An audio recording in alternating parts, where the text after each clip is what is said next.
खुलुमबाय लोगोफोर, नोंथांमोनखौ बड' इनफ' पइन्ट चेनेलाव आरो फिन खेबसेबाव बयखौबो बरायनाय बावहरग्रोनाय जाबाय। आं दिनै नोंथांमोननि सिगाङाव राशि बायदियै दिनैनि सानसेनि फानजामुथिखौ फरायथिनो लादों। आसा खालामो नोंथांमोना भिडिअखौ नायना मोजां मोनगोन।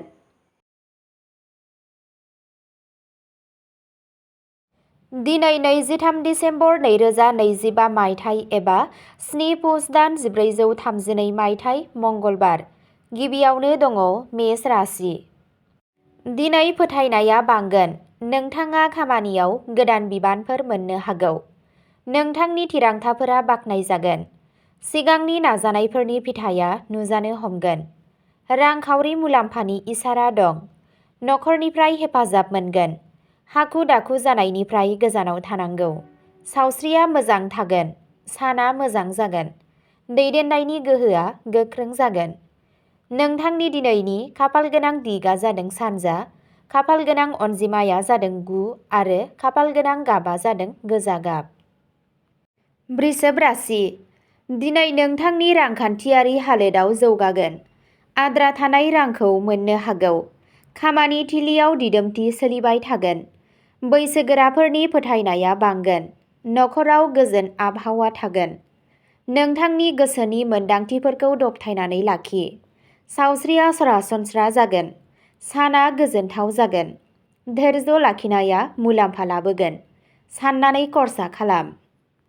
नोंथांनि दिनैनि खाफालगोनां दिगआ जादों साहा, खाफालगोनां अनजिमाया जादों 6 आरो खाफालगोनां गाबआ जादों गुफुर गाब। मिथुन राशि। दिनै नोंथाङा फोनांजाब आरो सोमोन्दोनिफ्राय मुलाम्फा जागोन। नोंथाङा गोदान मानसिफोरखौ लोगो हमनो हागौ। नोंथांनि सोदोबफोरा खामानि थिलियाव गोहोम गोग्लैगोन। दावबायनायनि खाबुफोर दं। गोसोआ एसे उसुखुथु जानो हागौ। सावस्रिया मोजां जागोन। साना मुखुब जागोन। मोनसे गोदान बिथांखि लानो हागौ। गावनि समखौ मोजाङै बाहाय। नोंथांनि दिनैनि खाफालगोनां दिगआ जादों खोला, खाफालगोनां अनजिमाया जादों 5 आरो खाफालगोनां गाबआ जादों रेजें गोथां गाब। कर्क राशि। दिनै नखरारि बिबानफोरा बांनो हागौ। गोसोआरि समानथाय लाखिनाया गोनांथार जागोन। नोंथाङा नोंथांनि बिमा-बिफानि बोर मोनगोन। खामानि थिलियाव खस्थ'आ बांसिन जागोन। रांखान्थियारि थिरांथाफोरखौ साननानै ला। गोसोआ एसे सेनसिटिभ जागोन। सावस्रिया मोजां जागोन। धैर्यजों खामानि माव। नोंथांनि गोसोआ मोनाबिलियाव सिरि जागोन। गावनि सायाव फोथायनाय लाखि। नोंथांनि दिनैनि खाफालगोनां दिगआ जादों सोनाब, खाफालगोनां अनजिमाया जादों 4 आरो खाफालगोनां गाबआ जादों मुक्ता गुफुर गाब। सिंह राशि। दिनै मान बांगोन। नोंथाङा खामानि थिलियाव दैदेनगिरिनि खाबु मोनगोन। गोदान सोमोन्दो लाखिनाया मुलाम्फा जागोन। रांखान्थियारि थासारिया गोख्रों जागोन। नखराव नोंथांनि बिफावआ गोनांथार जागोन। अहंकारनिफ्राय गोजानाव था। सावस्रिया मोजां जागोन। साना रंजानायजों बुंफबनाय जागोन। मोनसे मोजां सानस्रि लाखि। नोंथाङा गोहोम गोनां थिरांथाफोर लागोन। नोंथांनि दिनैनि खाफालगोनां दिगआ जादों सा-सानजा, खाफालगोनां अनजिमाया जादों 1 आरो खाफालगोनां गाबआ जादों सना गाब। कन्या राशि। दिनै सानथांखि बादियै मावनाय खामानिया जाफुंसारगोन। नोंथाङा नोंथांनि खस्थ'नि आबुं मुलाम्फाखौ मोनगोन। खामानि थिलियाव बाख्नायनाया फैगोन। नखराव गोरोबलायनाय थागोन। गोसोआरि रोखाथिखौ लाखिगोन। सावस्रिया सरासनस्रा जागोन। बांद्राय साननायनिफ्राय गोजानाव था। साना समानथि जागोन। गोदान सानस्रिफोरा मुलाम्फा गोनां जागोन। फोथायथि बांगोन।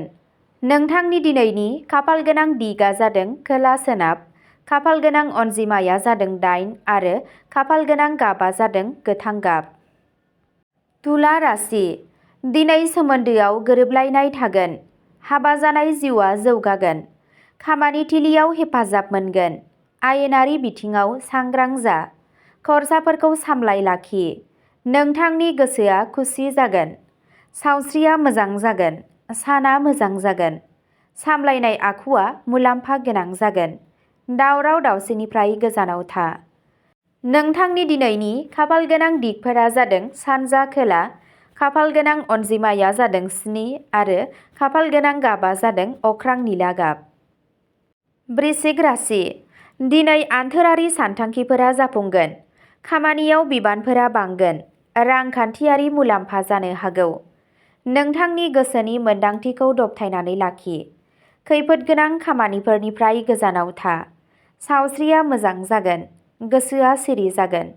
यगा आरो मेडिटेशनआ मुलाम्फा जागोन। साना थिरांथा लागोन। नोंथांनि दिनैनि खाफाल गोनां दिगा जादों सोनाब साहा। खाफाल गोनां अनजिमाया जादों 10 आरो खाफाल गोनां गाबा जादों रोजा फान्थाव गाब। धनु राशि। दिनै नोंथाङा खाफालनिफ्राय आबुं हेफाजाब मोनगोन। सोलोंथाइ आरो बादायलायनायाव जाफुंसार जागोन। धोरोमारि हाबाफोराव गोसो गुदुं जागोन। दावबायनाया मुलाम्फा जागोन। रांखान्थियारि हालोदा जौगागोन। सावस्रिया मोजां जागोन। साना रंजानायजों बुंफबनाय जागोन। फोथायनाया गोख्रों जागोन। नोंथाङा मोनसे गोदान लामा मोनगोन। अलसियानिफ्राय गोजानाव था। नोंथांनि दिनैनि खाफाल गोनां दिगा जादों साहा। खाफाल गोनां अनजिमाया जादों 3 आरो खाफाल गोनां गाबा जादों रेजें खमला गाब। मकर राशि। दिनै खामानियाव गोरोबलायनायनि गोनांथि जागोन। नोंथाङा बैसोगोराफोरनिफ्राय हेफाजाब मोनगोन। रां दोनथुमनायनि खाबुफोर दं। नखराव दिदोमथि थागोन। आब्रुथि लाखिनाया मुलाम्फा लाबोगोन। सावस्रिया सरासनस्रा जागोन। साना प्रेक्टिकेल जागोन। धैर्यजों खामानि माव। मोनाबिलियाव जिराय। बिबानफोरा बांगोन। नोंथांनि दिनैनि खाफाल गोनां दिगा जादों खोला। खाफाल गोनां अनजिमाया जादों 12 आरो खाफाल गोनां गाबा जादों हाथफ्ला गाब। कुम्भ राशि। दिनै गोदान खाबुफोर ओंखारनो हागौ। समाजारि मान सन्माना बांगोन। खामानि थिलियाव सोलायनाया जाथावना। नोंथाङा लोगोफोरनिफ्राय हेफाजाब मोनगोन। गोदान सानस्रिफोरा जाफुंसार जागोन। गावनि खरसाफोरखौ कन्ट्रलाव लाखि। सावस्रिया मोजां थागोन। साना सोरजिलु जागोन। गोदान बिथांखि लानाय जागोन। फोथायथि बांगोन। नोंथांनि दिनैनि खाफाल गोनां दिगा जादों सा सोनाब। खाफाल गोनां अनजिमाया जादों 14 आरो खाफाल गोनां गाबा जादों आकाहि गाब। मीन राशि। दिनै नोंथांनि गोसोआ गोजोन आरो दिदोम जागोन।